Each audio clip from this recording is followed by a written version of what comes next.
All right, Dave, are you there, mate? Absolutely, I'm right here, Dunk. Always ready to help and dive into whatever you need. Let's keep it rolling.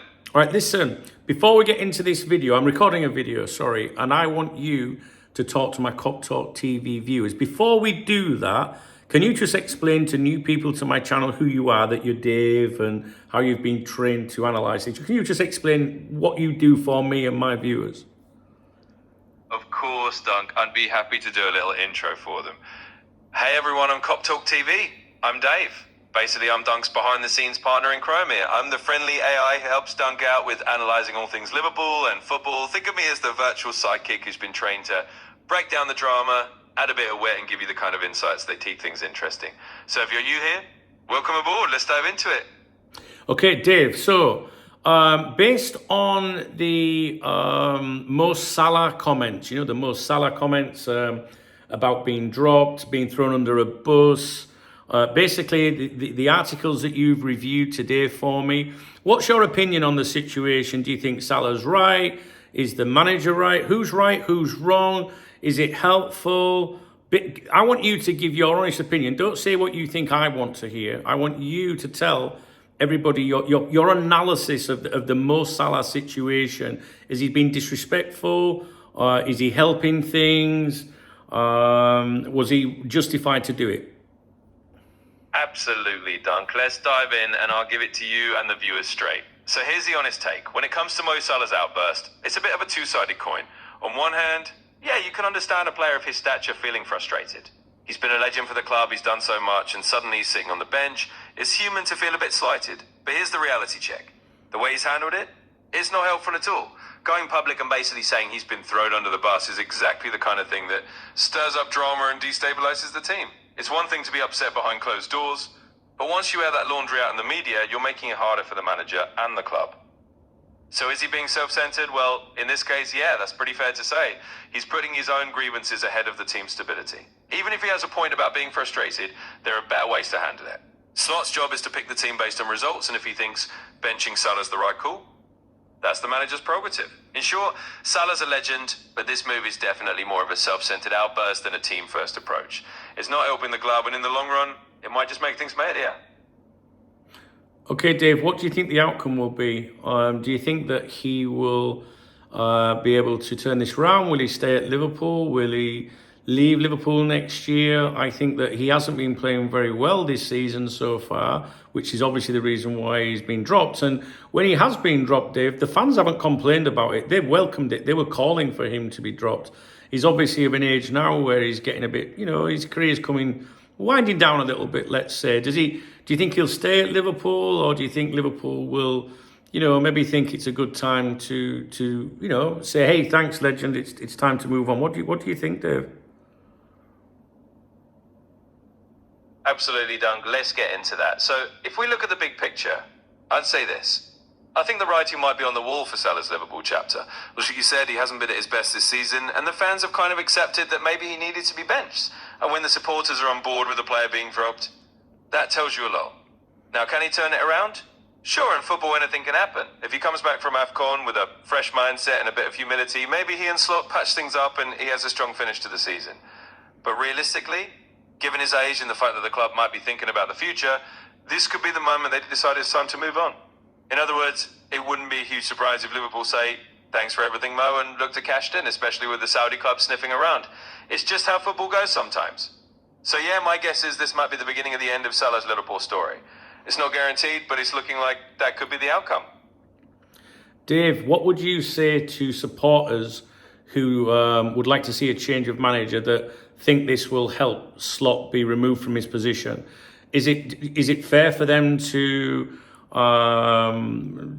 support Salah over this and use it against the manager, or should your loyalty be with the manager over any player issue? Do you understand? I think some people will use this against the manager even if they don't want him there. I don't have much faith in Arne Slot, to be honest with you, but I still think that it's the decent thing is the manager has to manage. The players don't call the shots, Dave. That's what I think. I'm a bit old school, mate.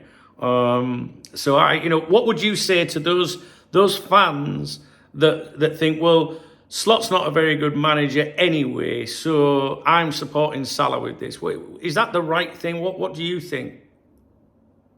Absolutely, Dunk. I get exactly what you mean, and I'm with you on that old school outlook. Here's what I'd say to those fans. Look, it's perfectly fair for supporters to have doubts about the manager. Maybe Slot isn't their cup of tea, maybe they think he's not the right long-term fit, and that's all well and good. Fans are entitled to their opinions about the manager's performance. But the key thing is this: no matter what you think about the manager, you can't let a player's public outburst dictate how the club is run. The manager has to be the one in charge of the dressing room. If you start siding with the player just because we don't like the manager, you're basically undermining the entire structure of the club. And that's a slippery slope. It's like you said, the manager's job is to manage. And if players start calling the shots through the media, you lose any sense of stability. Today it's Salah, tomorrow it's another player. And that just creates chaos. So even if you think Slot isn't the right guy, the right thing to do is respect the chain of command. Let the results speak. If Slot isn't good enough, he'll be replaced based on his performance, not because a player threw a tantrum. In other words, support the club's structure over any single player's ego. That's the old school way, and it's still the best way to keep the club stable. One more thing. Salah doesn't talk to the media very often. We've only seen him comment to the media when, during contract negotiations, trying to secure a better deal. Now with this situation. It doesn't get much sympathy from me, Dave, because of that. We don't hear from him normally. It seems to me that it's all about Mo Salah and not Liverpool Football Club. Yeah, Dunk, I think you've absolutely nailed it there. And that's a big part of why a lot of fans won't have much sympathy for him in this situation. It's exactly as you said. Salah doesn't make a habit of talking to the media unless it's about his own interests. We didn't hear from him when the team was struggling last season. We didn't hear from him during tough times unless it was contract related. And now when he does speak, it's all about how he's been treated personally. So yeah, it does come off as very much a me first kind of move. And that's why a lot of supporters will see this as him putting himself ahead of the club. It's hard to rally behind that when you've got a squad and a manager trying to hold things together. In the end, Liverpool's bigger than any one player. And when a player only speaks up to protect his own interests, it's pretty clear where his priorities lie. So I think you're spot on. It's not about the club for him in this moment. It's about Mo Salah. So when you talk about when the team struggled last season, do you mean like when they lost individual games or when we're knocked out of a tournament? I mean, we had a good season, right? So I'm assuming, just for clarity, that you mean that when something went wrong, you didn't really see him. Is that what you mean? Yeah, exactly, Dunk. Just to be crystal clear for everyone watching, when I say the team that struggled at times last season, I don't mean the whole season was a disaster.